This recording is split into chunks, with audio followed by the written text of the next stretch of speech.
as I reconvene this 41st meeting of the Joint Select Committee of the Parliament of the Republic of Trinidad and Tobago on National Security.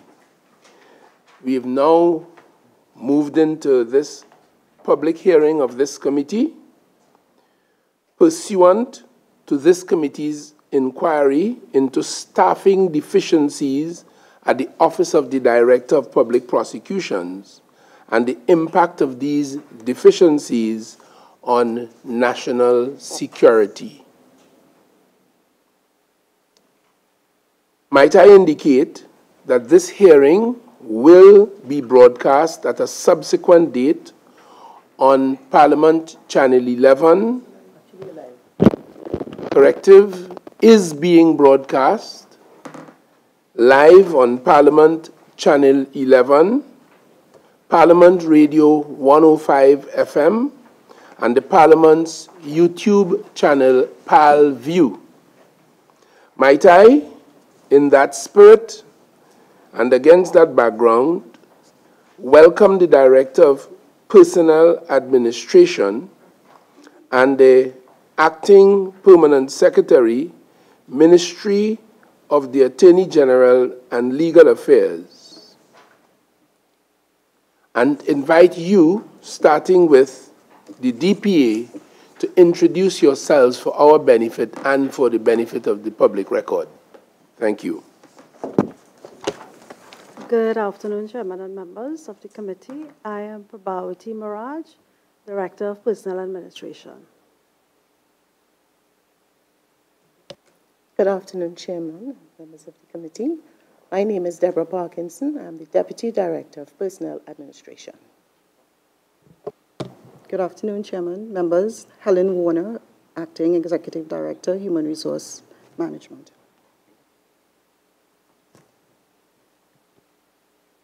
Hello, good afternoon, Chairman and members. My name is Anisha Ramada, Human Resource Advisor 3, Service Commissions Department. Thank you very much. Good afternoon, Chairman and members. My name is Diane George Thomas, and I'm the Acting Deputy Permanent Secretary in the Ministry of the Attorney General and Legal Affairs.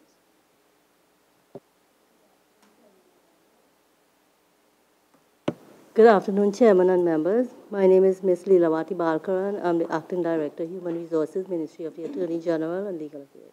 Thank you very much. And I am Fitzgerald Ethelbert Hines, Member of Parliament and Chairman of this committee, and my colleagues will introduce themselves. Good afternoon, everyone. Paul Richards, Vice Chair. Good afternoon, everyone. Rudolph Monilal, Member. Good afternoon, everyone. Gerald Ramdeen, Member. Good afternoon, Robert Lahunt, Member. Good afternoon, Randall Mitchell, Member. Thank you very much, and as always, we are ably supported by our Secretariat, led by Madam Jackie Sampson Miguel, the substantive clerk of the House, and of course, my good friend, Mr. Caesar, who's the clerk of the Senate, and who are always here in full and strong support of this committee.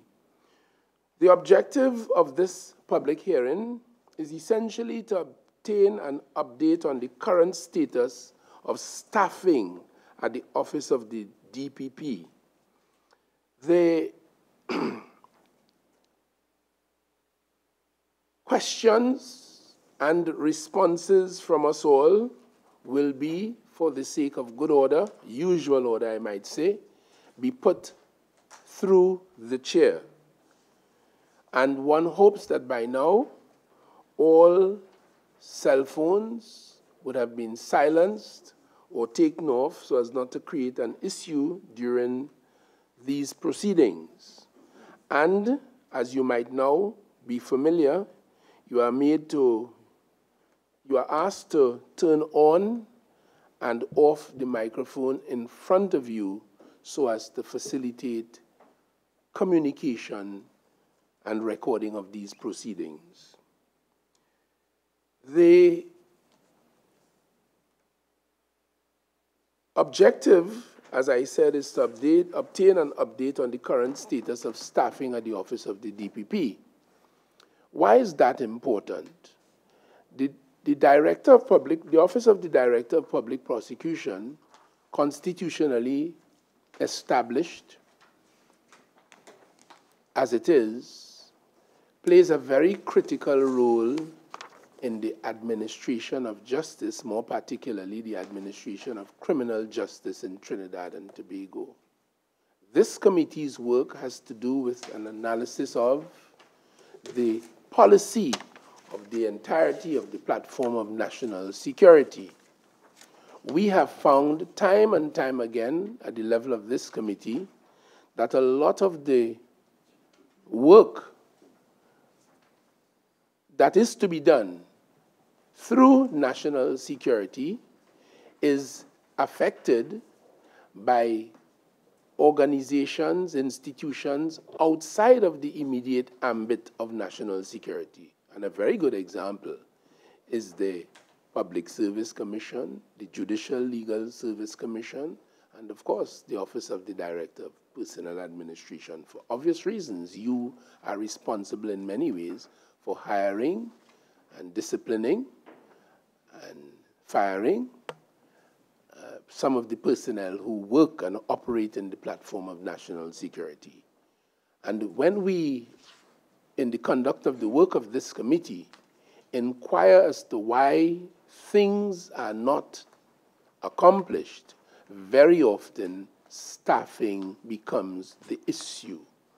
So there's a clear link between what is expected and the fulfillment of the state's national security policy and the work you do at the level of the Office of the DPA and the office and the work, the administrative work at the Ministry of the Attorney General, who is responsible, at least the conduit through which the work of the DPP would flow. So that basically is why we are here. So I would like, therefore, to ask Madam Chair, Madam DPA, as I especially welcome you, I understand that you had some challenges to be here, but you have made it, and we appreciate that, and we thank you for your public service in this and many other regards. I would like you to make any opening comments you might wish to make before we put direct questions to you. Okay, good afternoon again, Chair and members. As you may be aware, the work of the Service Commission's department, we are guided by our regulations. In this instance, in terms of the staffing of the Office of the Director of Public Prosecutions, the Judicial and Legal Service Commission has adopted the Public Service Commission regulations in terms of the recruitment and selection of officers.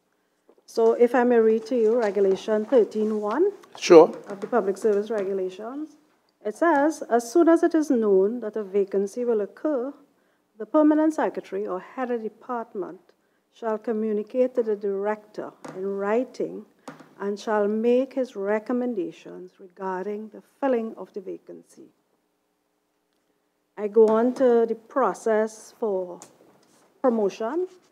So Regulation 18 outlines the criteria for promotion. And in doing a promotion, we have to make sure that we adhere to the criteria.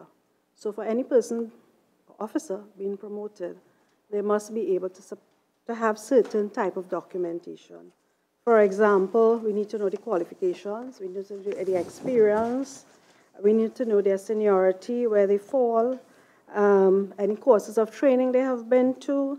We also need to know, and most critically, the evaluation of the person's overall performance as reflected in the annual staff reports by any Permanent Secretary or Head of Department. So those are some of the criteria that we need to meet in terms of the filling of the offices. With respect to the Office of the DPP, and you would have had my response in terms of 2 of those offices, and the challenges we ourselves have been experiencing. As I said, we need to await the recommendations of the Permanent Secretary, and in this case, the DPP, using the conduit of the Permanent Secretary to get to us those recommendations. So far, in terms of the Senior State Counsel, in response to that question, we had said that we were awaiting the performance appraisal. The Commission has already promoted the 2 officers fill those two offices, but we are awaiting the up-to-date performance appraisal of those officers. Well, since the public would not be aware of the conversations we have had and the correspondence exchanges we've had, let me just set the stage for that before I give way to my colleagues to treat specifically with that matter. But before so doing, I might say that you've been in public service and in that department for quite some time, am I correct? 3 years, 3.5 years. That's quite some time. But you've been in the public service for a long time. Very long time.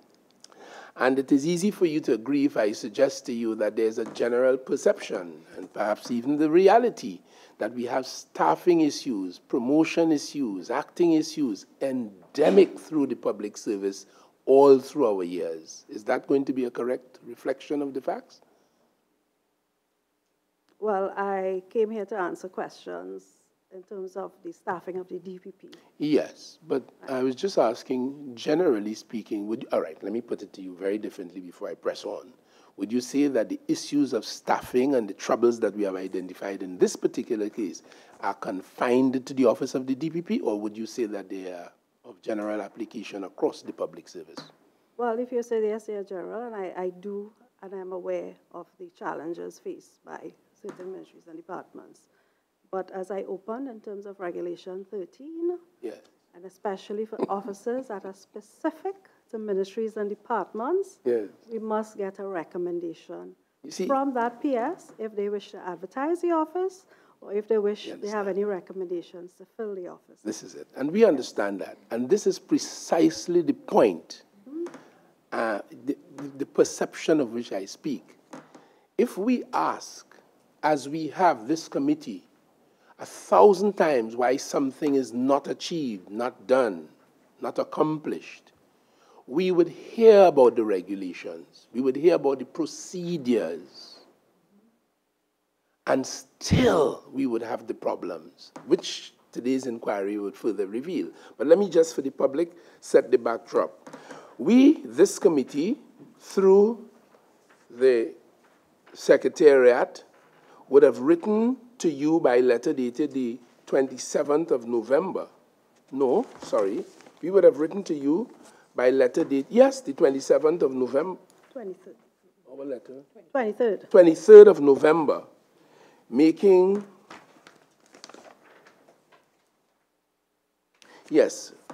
inquiry of you into the issue of the staffing deficiencies in the Criminal Law Department of the Ministry of the Attorney General, meaning the office of the DPP. And you would have replied by letter dated the 27th of November, copies of which we have dealing with this. So I would now like to open to members of this committee who would want to begin our inquiry in this regard. Members? Mr. Lehunt? Mr. Manila, Dr. Paul? Okay, I'll take Senator Richards. Thank you. Good afternoon again, everyone. Just for transparency and disclosure, I know Ms. Warner, but I will be equally as vigorous with her with my questioning as with her colleagues. Yes, indeed. Right. Good afternoon, and thank you for joining us again. Let me start with a really simple question. The DPA indicated that the operations are obviously under the Regulations 13, and with regard the DPP Reg 18, has there ever been an audit done in terms of the processes being employed, even with the constraints or the guidance of the regulation, to see if these processes are indeed the most efficient for today, given the constant challenges we've seen? And this is not necessarily specific to the Criminal Law Department, which is the DPP's office, but generally in terms of your interactions over the last couple of years, to see if there can be recommendations from your good selves as to how the regulations and or processes may be amended for more efficiencies. Chair, well, through you, over the years, the more you read the regulations, the more you realize the framers in 1962 or beyond, further than that, they were able to foresee the future. I must say, the regulations have been working to an extent, and yes, there have been amendments. We have suggested amendments. The Commission, well, I'm going to public. I'm sorry. I'm here for DPP and Judicial and Legal Service.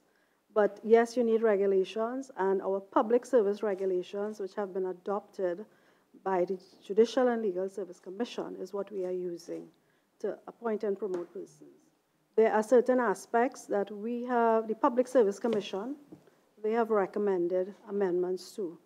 I don't have that list with me just now, but the recommendations have gone on to the Office of the Prime Minister, and according to the Constitution, that procedure has been followed in terms of the amendments so far.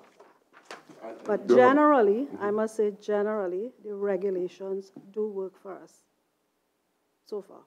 With specific regard to the Office of the Director of Public Prosecution, you indicated, and the process is for the PS, in that instance, to apprise you of the vacancies and the advertisements for same.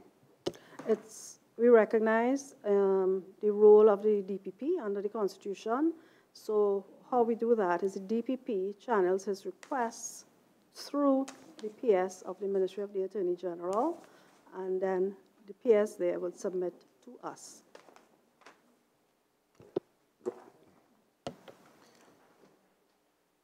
Madam Director, good afternoon. Good afternoon. We have correspondence from the Office of the Director of Public Prosecution dated the 15th of August 2018. Dated the, I'm 15th of August 2018, where the Director of Public Prosecutions indicated to us that 74 positions in the Office of the Director of Public Prosecution, which has a sanctioned strength of 128, and my calculations reveal that that is 57% of the staffing at the Office of the Director of Public Prosecution is vacant. Does that correspond with your figures? 73. Right, so let's say 56% of the staffing is vacant. And I don't mean to sound adversarial, but in answer to Member Richards, you said that the recommendations are working for us. The regulations are working. You consider that the regulations are working for you when 57% of the positions remain vacant at the Office of the Director of Public Prosecutions? We have been ready to fill most of the vacancies, and as I would have mentioned in my letter, if we get the recommendations now, we will proceed to fill. However, the DPP has written to us up to recently, 29th of October, to say to put a hold on the fillings, given that he does not have the space to accommodate any extra staff at this point in time. So we, on the public side, we have filled certain positions, but I understand there are challenges to house those persons at this point in time. Okay. So he has currently no office space, physical office space from what he told us. Okay. So before the Director of Public Prosecution would have written to you in October, indicating that there was this issue about the lack of office space, what is the reason for the inability to have filled those positions before that? He also wrote to us in March 2017. And I think at the last meeting of this committee, about a year or so ago, the committee had explored with the Property and Real Estate Services Division, the Permanent Secretary, and the Office of the DPP, how they were about to go ahead in terms of getting the accommodation. So we have been waiting on that, but provided we have the necessary recommendations and all the supporting documentations, we would be doing our part in terms of the staff at the SCD to put forward our recommendations to the Judicial and Legal Service Commission for the filling. Just one quick follow-up question. And referencing the correspondence sent by the DPP dated August 15th, and you made a correction regarding the vacant positions from 74 to 73. Would it be correct to say that the move from State Council 1 to 2, where the vacancies or the vacant positions in State Council 1 are numbers 5, or maybe 4 if you go to the 73, but the vacancies to State Council 2 are 38.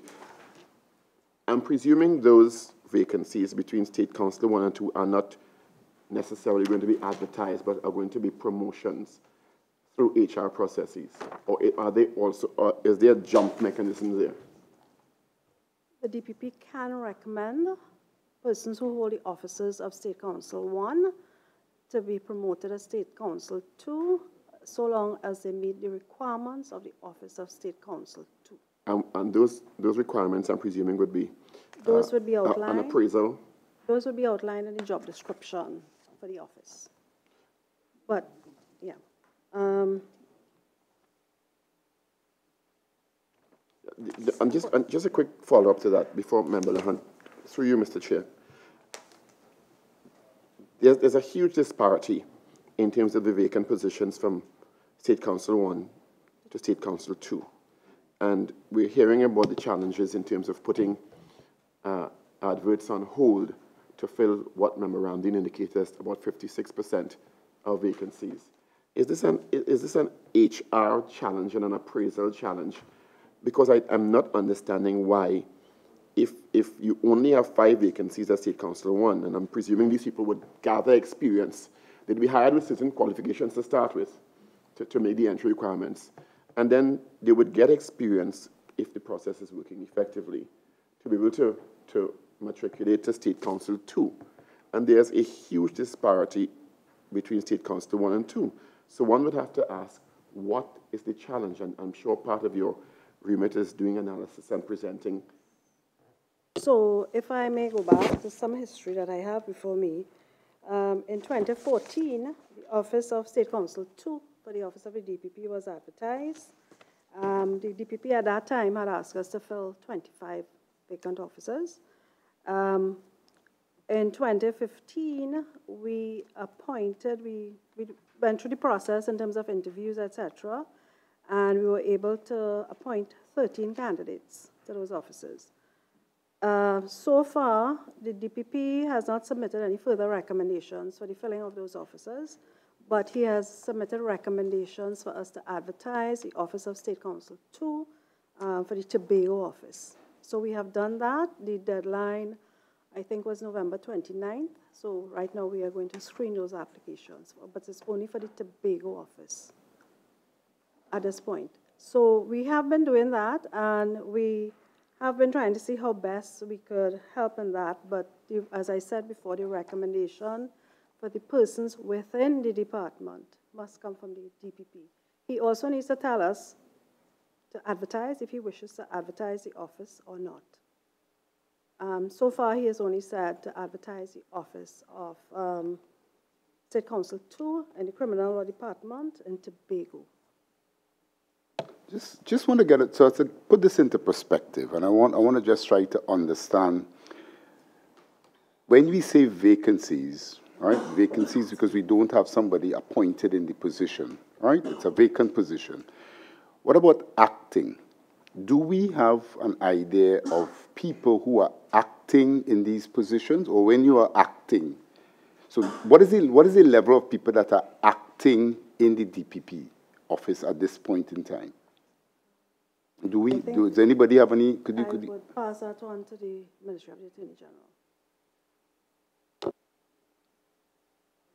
Yeah.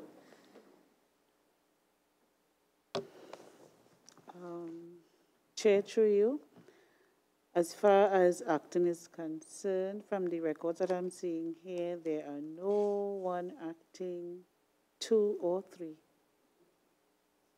at the, or senior at the DPP's office.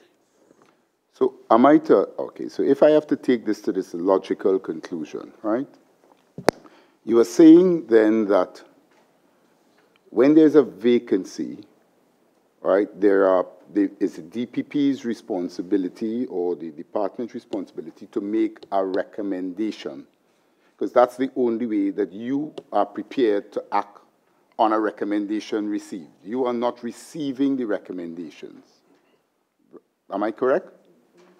The recommendations come to us. The recommendations come to you, and you are not in receipt of any outstanding recommendation. Not so far. And you have only gotten one recommendation for the Tobago position. Well, for the State Council, too. For the, okay, I'm dealing with the State Council too. So if I have to then go 1 + 2, therefore, it might be that the DPP, the State Council ones that are there, he is not prepared to recommend them to State Council too, because nobody is acting, or there's no one acting in those positions. Do people go to act? If you are in one and there's a vacancy in 2, you could act in 2? Yes, you can. And there's nobody acting, based on your information.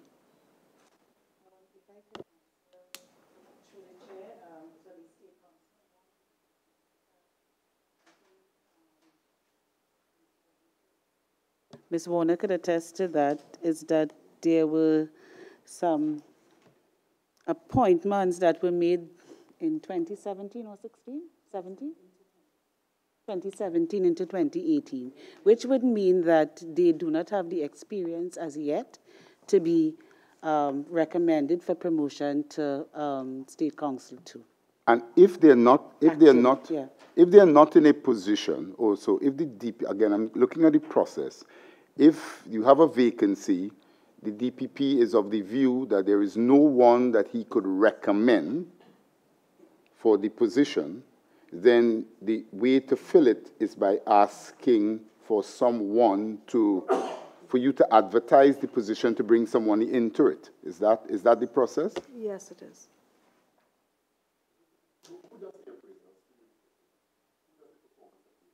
To determine if State Council 1 candidates, of which there are 33 filled positions, are eligible for any of the 38 State Council 2 positions that through either recommendation from the DPP's office or you or your good office can be possible candidates for State Council 2? The supervisors, whoever is supervising the State Councils 1, they would be responsible for doing the performance appraisal report.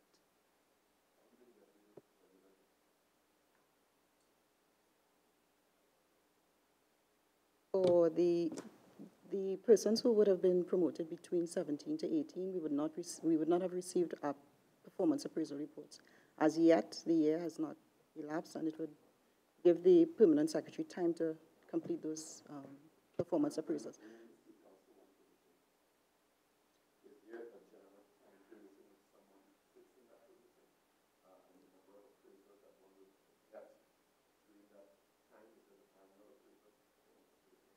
It's an annual report. However, there are quarterly reports that's under the supervision of the supervisors.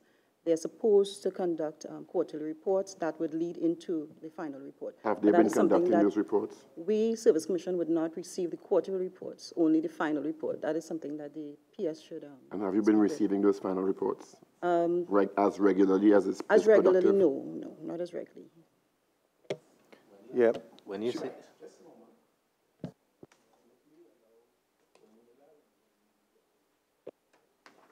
Thank you. Thank you very much. Thank you very much, Chairman. I just have a couple questions, brief questions really, for clarification. First to the Director of Personnel Administration. You said earlier that the DPP had written to you or your office sometime in October 2018 asking for a halt with some appointments. I'm just paraphrasing as a result of office constraints. But I'm just checking here, the correspondence before us from the office of the DPP is dated August 15, 2018, which outlines, as Senator Ramdeen indicated, 74 vacant positions. Is it that between August 2018 and October 2018, there was some swift movement to fill several of these positions that the DPP had to ask you to hold your hands on because he has not sufficient office space? Am I hearing that?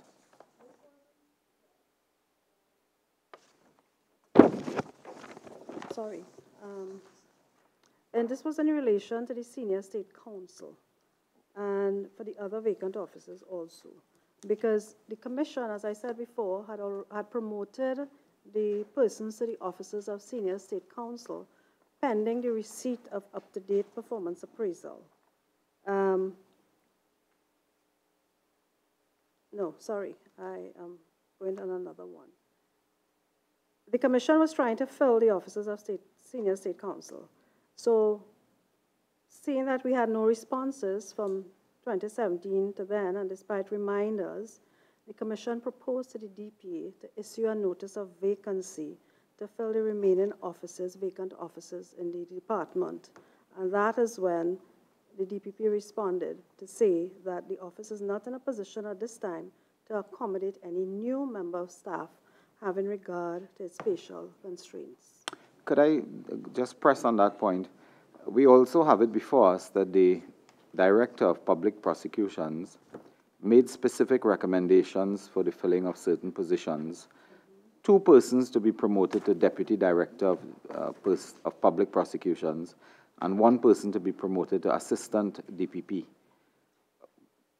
Have that taken place, those promotions? Because the DPP is saying in August 2018, specifically, unless I'm misreading this, that he has made recommendations for 2 for the Deputy DPP and 1 for the Assistant DPP. What is the next step with that? Or is this also a matter that falls into that domain of not having office space? Well, so far we have not received any recommendations from for the filling of the office of Deputy Director of Public Prosecution. Well, then clearly it's a matter that we will have to clarify. Or is it that the recommendations may have gone to another? Well, we have been trying to locate, but because if we have it in black and white here that recommendations were made, and you are saying you haven't, have a copy of that recommendation? Then it's something we can look at, because I'm not going to this I'm reading. Yeah.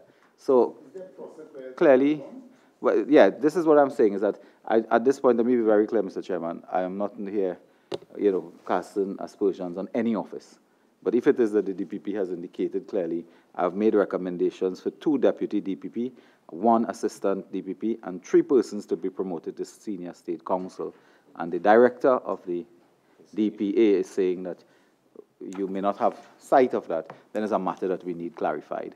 It could be, I don't want to say where this may have gone or what happened, but I just flagged that for clarification fully. Thank you. In which case we should ask the Correct. You can shed some light, yeah, if you can now.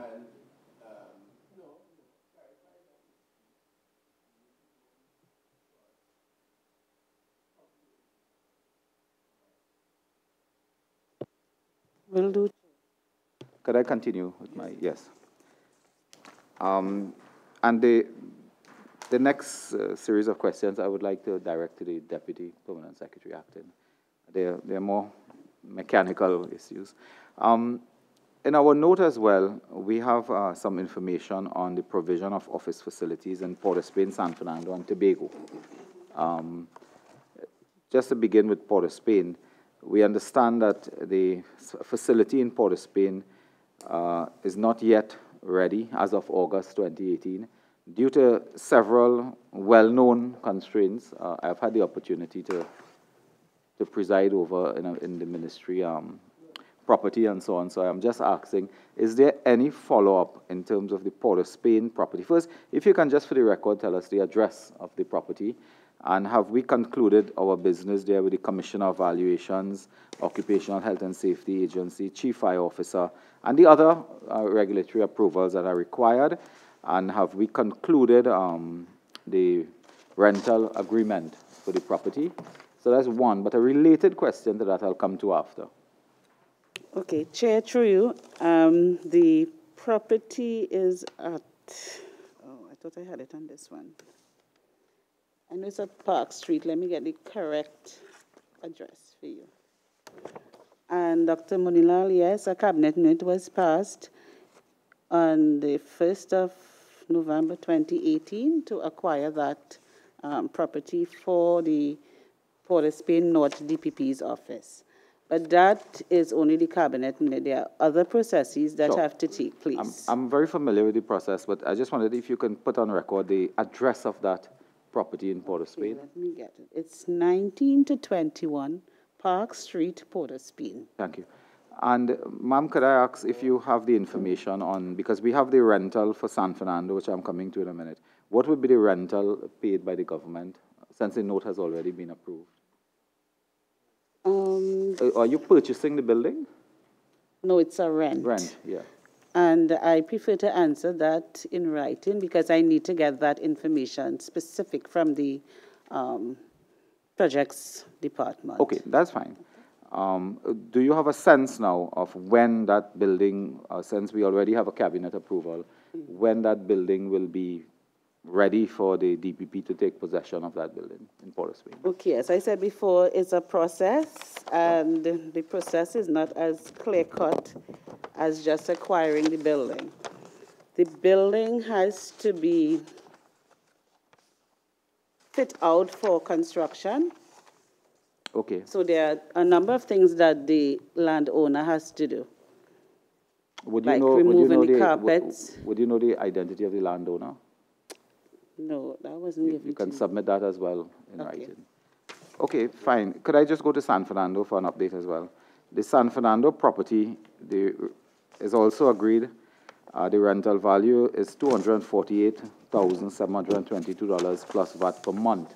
Mm-hmm. Would you also give us the address of that property in San Fernando? Is that the Gulf City The Gulf Mall City property? Mall property. Oh, that is the Gulf City Mall property. Yeah. Fine. Could I ask what is the status? Because we also have the same issues arising over the advice of the Commissioner of Valuations as it relates to service charge. The Chief Fire Officer, of course, and OSHA matters outstanding. Do you have an update on that and when that may be ready as well? It still remains outstanding. That's outside of our remit. We are still waiting on the valuation department to give us that, well, to give Presley that.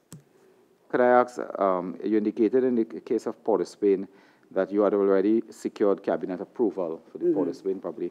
Have you secured cabinet approval for the San Fernando? No, property? that has to come after the evaluator's report. And the Tobago property, we got the impression that all was well there and that office was open. Could you confirm that the office is open and functioning? Yes, it was officially open on the 24th of August, and it is functioning. Right now, there are people going to Tobago to perform the services there. Okay, thank you. That'll be it. Welcome. Yeah, I just wanted to go back to the matter of the recommendations. Just for some clarity, the recommendation moves from the DPP, is it to the Judicial and Legal Services Commission? It goes to the DPA. It goes through the PS, Ministry of the Attorney General, and then it comes to the DPA. So it comes directly to the DPA? Yes. Okay. And another question, just for my benefit. From the time you receive that recommendation to the time where you recommend that the position be filled by a successful applicant, how long does that process take? Which one specifically? Any recommendation, the process of the recruitment. Well, how long does the recruitment take? You receive a recommendation and then you advertise and you conduct a recruitment process. How long does that process take? The timeline could vary. So take, for example, I will go to the office in Tobago that we have recently advertised. You must give, so we receive the recommendation to advertise. We have to prepare the relevant note to go to the commission to approve of it. It comes back, we issue the advertisement, but we must give a deadline of approximately a month to receive applications. After we receive the applications, we have to screen in terms of meeting basic requirements. Then we have to set up the interviews, to shortlist and set up interviews. So it goes into the logistics now in terms of the day to set up the interviews and all of that. So a panel is approved, persons may or may not be available, and that, but I think for the State Council one, it was about, we had different selection panels, so that was done a bit, and you know, we expedited that one. We had about 2 to 3 selection panels. It could take on between 6 months to a year, because those officers in the So Ministry of between 6 Education. months to a year for a position. For a recruitment process for a It position, can. it could take Yes. 6 months to a year. Okay, let me refer you to Regulation 13. I just want to know how this works for practical purposes. So as soon as there's a vacancy, the permanent secretary must communicate to you. But if a vacancy exists for more than 3 months, you must write to the permanent secretary or write to the head of the JLSC. How does that work? Or does it work? So I will give a classic example. So we would have brought to the attention of the Commission all the vacancies in the office of the DPP. So in terms of the information you have there is more or less that. So this was as far back as January. So we would have brought it to the attention of the Commission, and the Commission asked that the PS be directed to submit as a matter of urgency recommendations or satisfactory explanations for the lack thereof regarding the filling of the offices of Assistant DPP, Senior State Counsel. Those were the 2, but the status was there, and we gave a time frame. We issued it. The Commission again, on the recommendation of the DPP, they filled the 2 offices of Senior State Counsel based on a previous, because that is what we are continuing on. And we started asking for the up-to-date performance appraisals. So that is, we are still awaiting that. So despite reminders, we are still awaiting that. But we had also asked the DPP in terms of the filling of the other offices. So we have brought it to the attention of both the Judicial and Legal Service Commission, the PS, and the Ministry of the Attorney General in terms of the filling. How do they go about filling?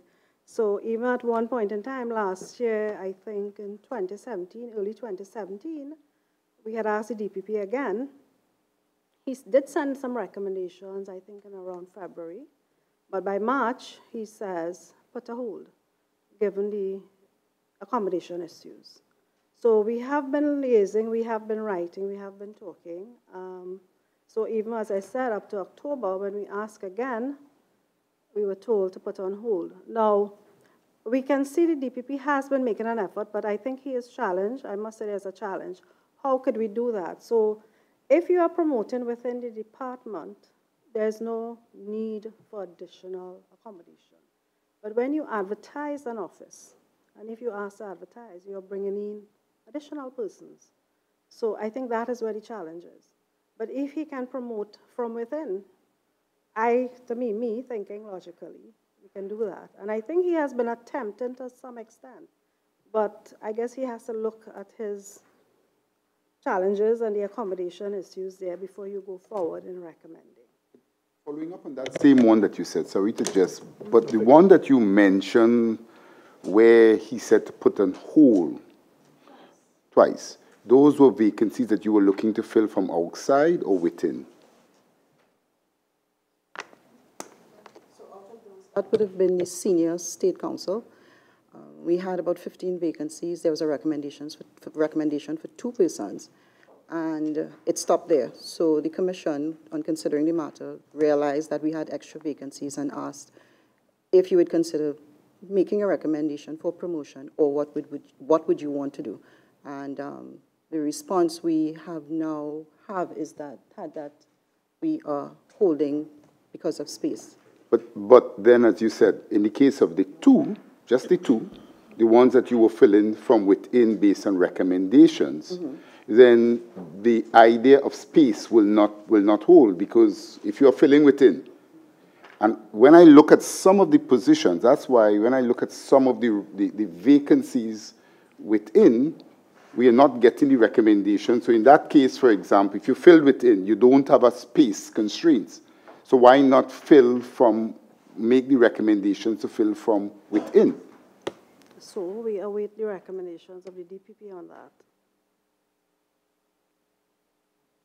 So because he has to recommend, especially for persons within his department.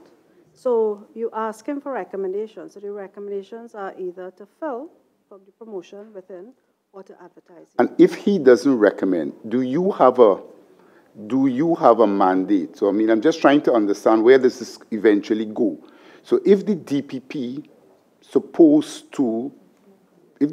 never recommends and the vacancies exist, because he doesn't want to recommend, do you have a mandate at any point in time to say, listen, these vacancies exist, I am going outside to get them filled? Well, as Ms. Chair through you, as Ms. Mitchell said, he read the other regulations and the commission has gone to him. Do you have any objections to advertise in the offices? So that is the response we would have gotten so this has been going on since last year or maybe 2017. So we have been trying with him, but as I said, I understand his challenges, but it's how you work around. Even for the State Council 3, we have interviewed, we appointed, we advertised again in early 2018. We have the applications, but in those, we are going to have interviews in the first quarter. But there are those that, again, that you are waiting also for some appraisals. You mentioned that you're waiting on appraisals. You have advertised. You are willing to make the recommendations. You're willing to make the promotions. Yes. But you have gone back asking for appraisals. In those cases, again, the answer is not about space, because these are people who clearly are inside the system. And how long are we waiting for these appraisals? Why are these appraisals, well, probably it's not yourself, probably from the PS, why are these appraisals taking so long to get through the system?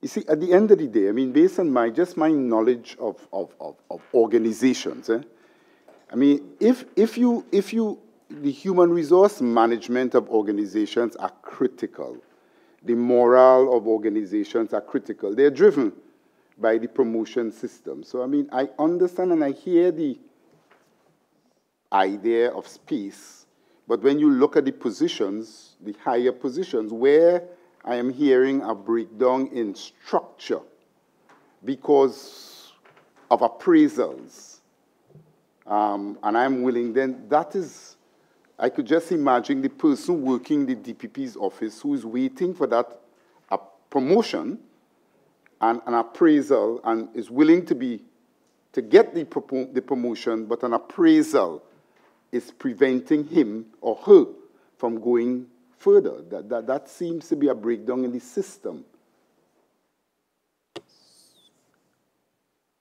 Again, what is a reasonable time? What is this in the department? What is the process for appraisals? It's supposed to be done in the private sector. You're supposed to get an appraisal 3 months after the end of the year. How long is it a reasonable time for this to continue with regard to waiting on an appraisal?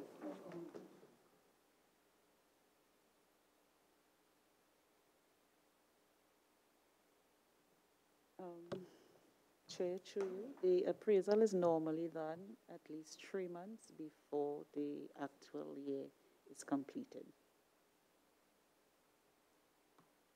And do you have in your department, do you have is your appraisal system, is it up to date with most of your lawyers in the department?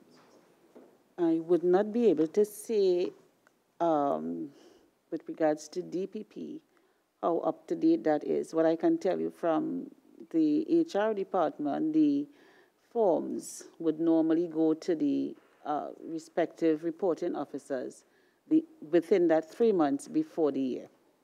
Chair, through you.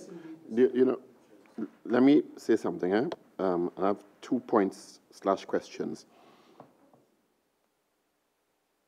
And you're brilliant public servants because your obvious attempt not to offend is clear to me and create barriers between agencies that you have to work with.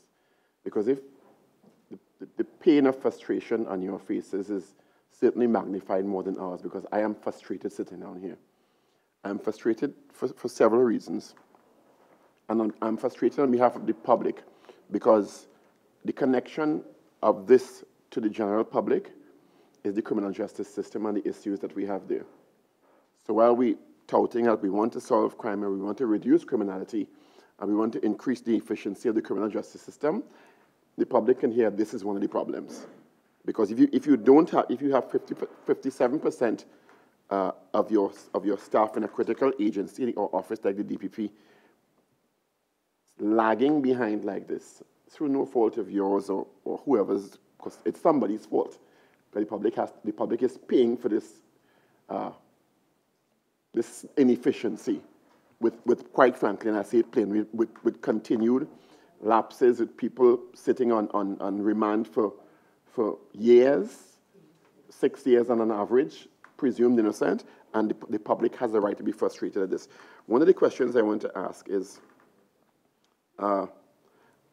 what is the difference, because there seems to be a big disparity in the council, some progress made in terms of appointments, positions made to State Council 3, which is 13, according to this document. So is it that the appraisals between 2 and 3 are coming effectively and not 1 and 2? And what would be the reasons for that? Or is that in the remit of the office of the DPP and his supervisors doing their bit effectively? And also a question to the acting DPS regarding the process of getting approval and accommodation for and by the DPP and how effective that is. And the process, because the buildings have not been identified and the regulatory issues seem to be on the process to being sorted out. But it just doesn't seem like project management is in train here. Because if you're getting instructions to halt on recruitment and the building is in order, so what we're going to do, the building is in order and we wait another year, 6 months to a year for the recommendations coming from that? Let me clarify this. Madam PS, in respect of the office in Tobago, which was, from my observation, handed over to the office of the DPP, a formal opening in the month of August, on the 24th of August for precision. Is it occupied by DPP personnel and being used by DPP personnel as we speak? Yes, Chair, it is. Right. So that has been resolved. But for staffing? Yes. Right. In respect of the San Fernando office, could you just refresh us as to the exact status on that? The San Fernando office is still waiting on the evaluator's report. Right. After they receive that, then they can make, Presley would be able to make submit a cabinet note for the occupation of that building. So without that evaluator's report, we can't go forward. Fair enough. And as for Port of Spain, the building has been acquired, and it is now about outfitting and occupation. So that the owner has some things to do. Yes, okay, outfitting and occupation. But besides that, we also have some financial constraints. All right. Well, that's not you. Well, in a sense, it's yours. But we will treat to that. Let me invite Dr. Munilal to put your question. Dr. Munilal. In relation to this San Fernando office, PS, you all have been waiting on the Commissioner of Valuations, right, falls under Ministry of Finance. Excellent. So, since October 24th, 2017, October 24th, 2017, according to the correspondence that we have, you all have been waiting for the Commissioner of Valuations to act in relation to the San Fernando office for his advice. That would be Presley. Property and Real Estate Services Division. Who does that fall under? The Public Administration. Public Administration, excellent. So, for more than a year, a year and 1 month. I wouldn't be able to confirm the time with you because I don't have that information. No, but I'm reading from a document that is signed off by Mr. Gaspard here. So let's just take it that he knows what he's talking about. He says our office was informed in May 2018 that Presti negotiations have been concluded and that the owner has accepted the rental recommendation of the Commissioner of Valuations. The advice of the Commissioner of Valuations is still being awaited upon as it relates to the service charge. This request was made in October 2017, and the report of the Chief Fire Officer and OSHA remains outstanding for this space. Now, why I have a difficulty with this PS is because the Director of Personal Administration has told us that promotions and appointments are on hold because there is an issue about accommodation, right? Yeah. Yesterday, in the Parliament, I'm just informing you, it's on the Hansard, we were told that people are waiting 6 years on a capital matter. They don't have any right to bail for 6 years for the DPP to file an indictment.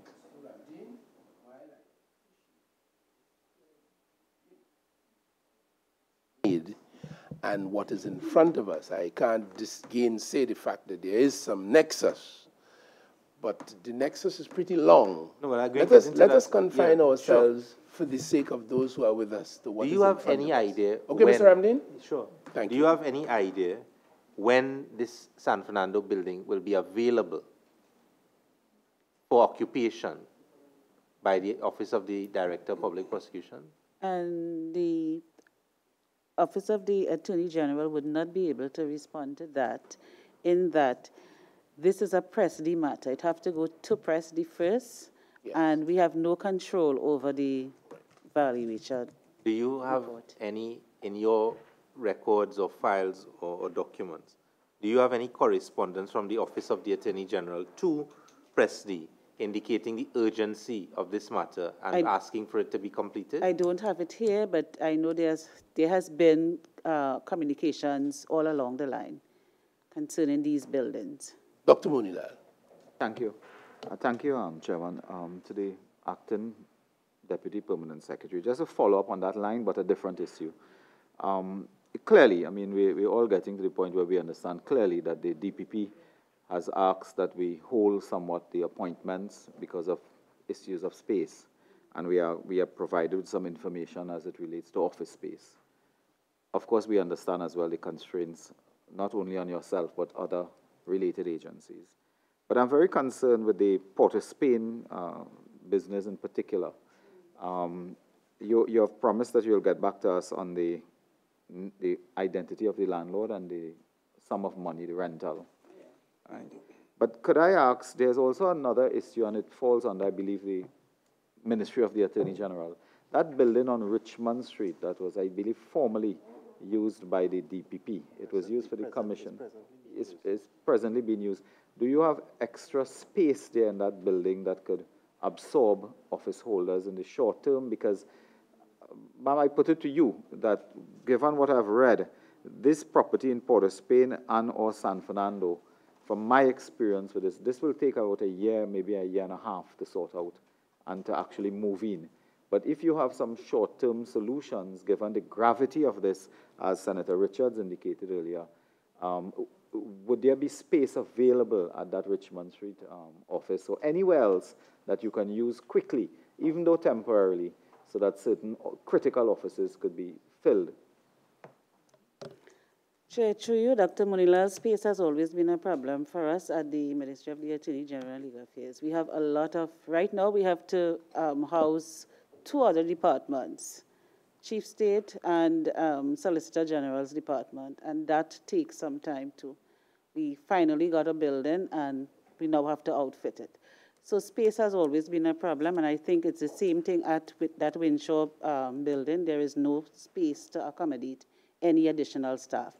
And I say that because we have quite recently some records manager, research officers, sorry, who were appointed, and the DPP was unable to house them. And right now they are housed at the AGLA building. Follow up to Dr. Moy's last question, and I plead total ignorance because I don't understand. I don't know the processes. Both Port of Spain and San Fernando officers, according to the document, I see on May 8th, 2018, that the Property and Real Estate Services Division is awaiting an updated report from the Commissioner of Valuations, which was requested on October 4th, 2017. In terms of the timelines, at what point in the process does the state start, or has the state started paying rent for these? The state will only pay rent when we get the keys from the owners, and we have not taken charge of that as yet. Could I just follow up, again for clarity? The government campus and plaza, the Ministry of the Attorney General, I believe, has properly moved in that building. Is there any space in that building at all now available, unoccupied, that can assist with this crisis that we are discovering now? And the building that was used formerly by Legal Affairs, I think they vacated the building in the aftermath of the earthquake and so on. What would be some of the short-term plans for that building? Is it going to be used? Are they going to retrofit? Are they going to do the re-engineering work to have it suitable so that we can also look at that building as well to assist with the DPP's office? I think, don't quote me, but I think it's Usha, I'm not too sure, had condemned that building long ago, down at the Legal Affairs building. And there are some structural damages, so nobody can be accommodated there. With respect to the AGLA building, we have no space. In terms of the space crisis, if I can call it that, I understand there was some accommodation offered at these towers. And can you confirm that there was space offered at one of these two towers in the waterfront complex, given the space constraints? Can you confirm that? And if so, was some sort of decision made regarding that? I would have to take back that to the ministry because I'm not aware of it. Acting PS, in the government plaza, how many floors are in the tower that is occupied by AGLA? We occupy the whole building, How many floors is that? It's 22 floors. You all occupy 22 floors. The Ministry of the Attorney General occupies 22 floors. The Ministry of the Attorney General and Legal Affairs occupies 22 floors.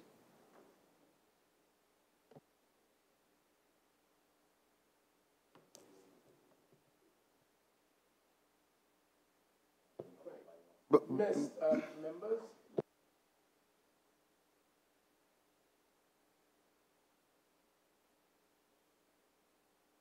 I want us to, we've been talking a lot based on the correspondence about space. And I understand that space is one issue. That could have been the issue because it has been said that there was the issue, and clearly that's one of the issues put forward by the DPP. But again, when you look, a lot of the space constraints would therefore impact, in my mind, a lot of the, unless you don't believe that there are competent people within the organization. When I look at where some of the vacancies lie, there seem to be an administrative, and I want to put that point clear, that there seem to be an administrative problems within that is also part of facilitating the problem. One of the reports, because I'm not also seeing there are people in the system, and unless there is a problem with those individuals, then those individuals could clearly be promoted, and then you will not have a space problem. You will have a space problem lower down. But because of where I'm seeing the vacancies in the system, it is more than a space problem. And therefore, we need to then make sure that the administrative processes for the promotions, for the filling of the vacancies, for the recommendations, for those things to also be in place at the DPP's office, other than just space constraints. Chair, through you, just one response. So for one of the offices, I think the State Council 3, as I said, that office has been advertised for additional, so there will be additional staff there. As we had said before, the State Council's 1 would have assumed a year ago. So we have to await the performance appraisal and whether they would meet the experience for the higher office. So maybe that they, well, not maybe, they have to do an assessment of the officers before they can recommend them for the higher officers. So that will account for that. Thank you. Just a quick question for the Deputy PS, just to complete the picture. We understand that the Ministry of the Attorney General and Legal Affairs, that ministry has occupied the new building. What is the current status of Cabildo Chambers? Are you still in occupation of that? What is happening there on a daily basis, so to speak? Is it files alone there, or are there human beings there, offices? What is happening there? Because we understand the future use of that building as well. Okay, so Cabildo Chambers still has the offices of the Chief Solicitor General and Chief State Solicitor, and the Solicitor General. So, ma'am, by your information, you're saying that you have another looming challenge, if not crisis, because you're saying the building of the 22 floors is fully occupied. Yes, it is. You will have, I imagine, soon to move out of Cabildo Chambers, because I believe that is also a companion building to be used by the Parliament. So you will have another serious problem, because those offices that are currently there would need to find space, and they will not be able to find it in the Ministry of the Attorney General building. So is that another challenge that we have to... They have already identified a space for both departments. Where would that be? The building next door. What building next door? Clico's building. Clico building. Okay.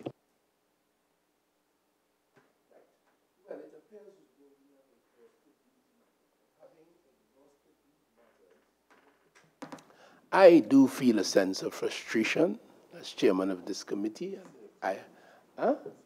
Extreme frustration, and other members equally, it appears, do. And those listening to us in Trinidad and Tobago and hearing us would also feel a sense of frustration. I feel confident enough to say that. Because what we have heard today is not new, not novel, and certainly not unique to the department under our attention and gaze today.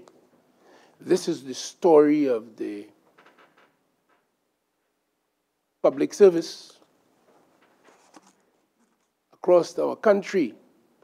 And we even heard today the Department of the Commissioner of Valuations, another entity outside of our gaze that has bearing on what we do, because the Public and Real Estate Services Division of the Ministry of Public Administration, if it is going to acquire a building space, it has to use the services of the Office of the Commissioner of Valuations to determine the rents and all of those matters. And I am aware anecdotally that they too have issues of staff and all kinds of things. So rarely we are in this circular mode. But on the bright side, within the last year, 3 new buildings have been identified to accommodate the office of the DPP. In the case of Port of Spain and San Fernando, not yet complete, but in the favor of the state, recognizing these problems, within the last year, efforts have been made to find 3 locations for them. 1 sorted out in Tobago, 1 on the brink of sorting out. Cabinet has, well, I understand from the PS, that matter has been, so it's about outfitting and occupation, and San Fernando, the issue with evaluations. So we continue to move slowly along, Trinidad and Tobago, and that is the sense of frustration I feel. And there's no doubt that this slow pace is having a serious adverse impact and consequence on the delivery of the office of the DPP, and therefore affecting the larger criminal justice system and affecting the larger justice system in the country and public confidence and all the things that flow back into it. So we would like to thank you, Madam Maraj, in your capacity as Director of Personnel Administration. We would like to thank the other members of your staff. We'd like to thank you, Madam Deputy Permanent Secretary. We'd like to thank you, Madam Human Resource Manager. We'd like to thank you for enlightening us this afternoon. You brought us some information, but you brought us some of that old feeling. And we hope that these matters could get resolved. Madam PS, it behoves of me on behalf of the committee to ask you to exert best efforts as you collaborate with the DPP, the DPA, Press D, Commissioner of Valuations. Continue to exert best efforts to see how quickly we could resolve this.